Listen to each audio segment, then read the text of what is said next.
کے حصے میں بھی شہادت آئی. عبد الرحمن ابن ملجم نامی خارجی نے مولا علی کرم اللہ وجہہ کو تہ تیغ کیا، آپ پر وار کیا تلوار سے، اور حالت نماز میں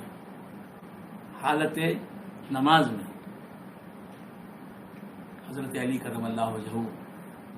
کو شہید کیا.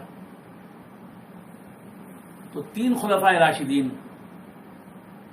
کو شہید ہونے کی سعادت اللہ تبارک و تعالیٰ نے عطا فرمائی. حضرت ابو بکر صدیق رضی اللہ تعالیٰ عنہ کو بھی شہادت کا شرف ملا، لیکن معنوی شہادت، باطنی شہادت. خیبر میں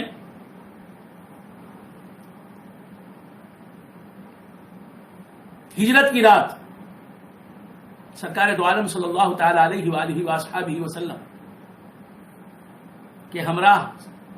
ابو بکر صدیق رضی اللہ تعالی عنہ تھے. غار ثور میں مختصراً عرض کر رہا ہوں، ایک سانپ کے بل پر آپ کا انگوٹھا تھا. اس بل میں 1000 سال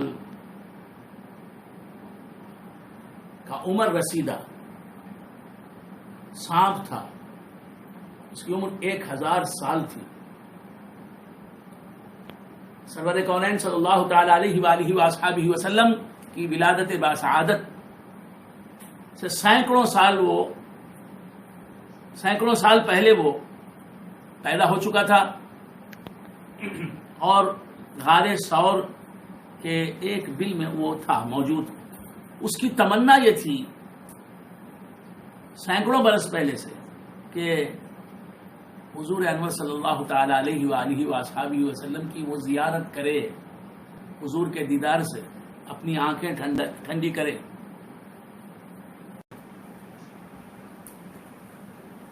تو وہ سانپ 1000 سے زیادہ جس کی عمر تھی، 1000 سال سے زیادہ جس کی عمر تھی، وہ اس بل میں تھا. صدیق اکبر رضی اللہ تعالیٰ عنہ جانتے تھے کہ یہ سانپ کا بل ہے. آپ نے اپنے انگوٹھے کو اس بل پر رکھ دیا اور اس بل کے سوراخ کو بند کر دیا تاکہ وہ سانپ باہر نہ آئے اور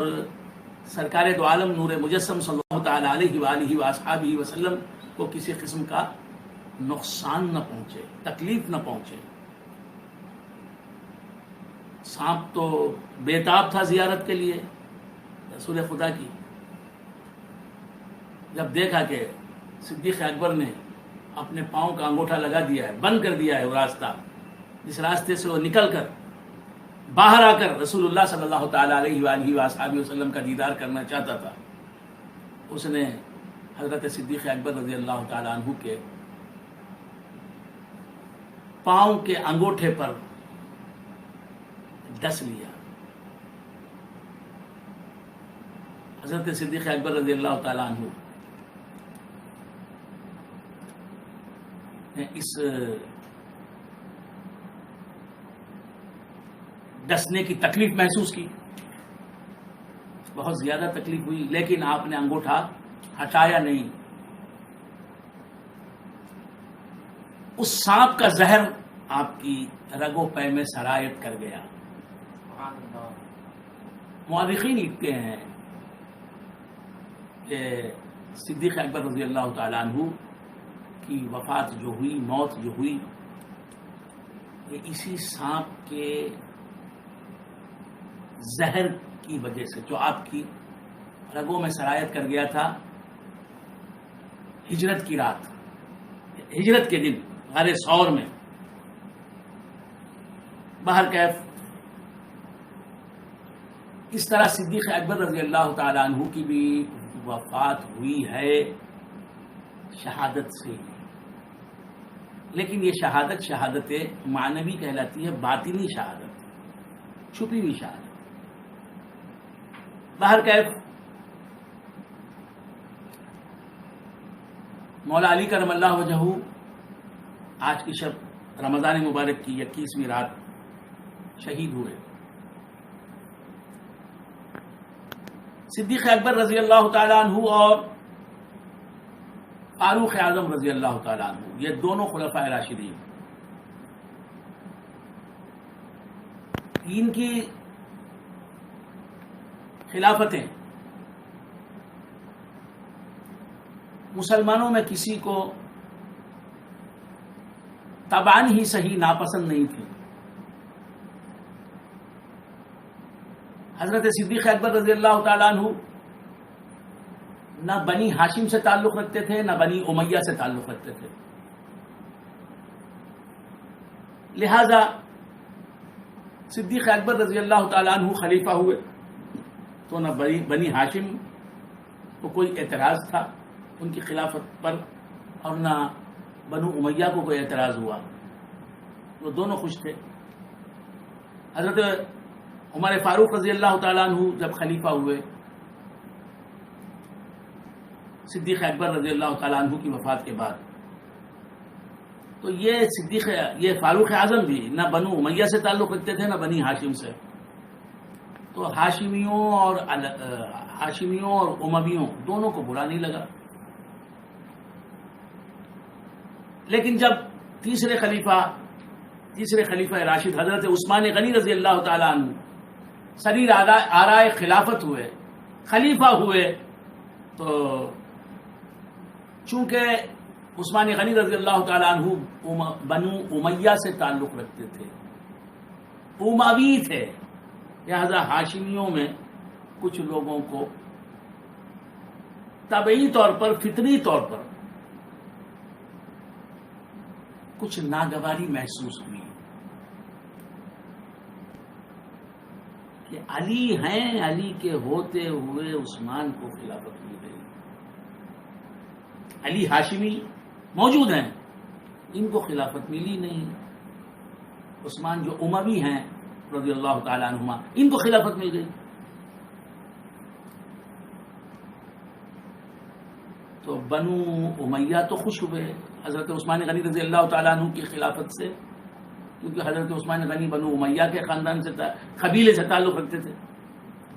اور بنو ہاشم میں کچھ حضرات کو، کچھ لوگوں کو یہ ذرا سا ناگوار کرنے والا سبب بنا حضرت عثمان غنی کی خلافت۔ پھر حضرت عثمان غنی رضی اللہ تعالیٰ عنہ کی خلافت، آپ کی شہادت کے بعد ختم ہوئی، اور آپ کی خلافت کے زمانے ہی میں صبائی فتنہ پورے شباب پر پہنچا، بلوائیوں نے انتہا کی کہ خلیفہ راشد حضرت عثمان غنی رضی اللہ تعالیٰ عنہ کو اس حالت میں کہ وہ روزے میں تھے، اس حالت میں کہ وہ قرآن مجید کی تلاوت فرما رہے تھے، اس حالت میں کہ وہ اپنے ہی مکان میں قید تھے، باہر نہیں نکل سکتے تھے، شہید کیا، اور ان کی زوجہ محترمہ حضرت نائلہ رضی اللہ تعالی عنہا پر بھی وار کیا، اور ان کی 3 انگلیاں کاٹ ڈالی۔ جب وار کیا تلوار سے بلوائیوں نے، سبائیوں نے حضرت عثمان غنی رضی اللہ تعالی عنہ پر، تو آپ کی وفادار بیوی حضرت نائلہ رضی اللہ تعالی عنہ نے اپنا ہاتھ بڑھایا، داہنا ہاتھ تلوار کو روکنے کے لیے، وہ تلوار حضرت نائلہ کی 3 انگلیاں کٹ گئی 3 انگلیاں حضرت نائلہ کی۔ پھر اس کے بعد حضرت عثمان غنی رضی اللہ تعالیٰ عنہ کو بھی قتل کیا گیا، جس وقت آپ کو قتل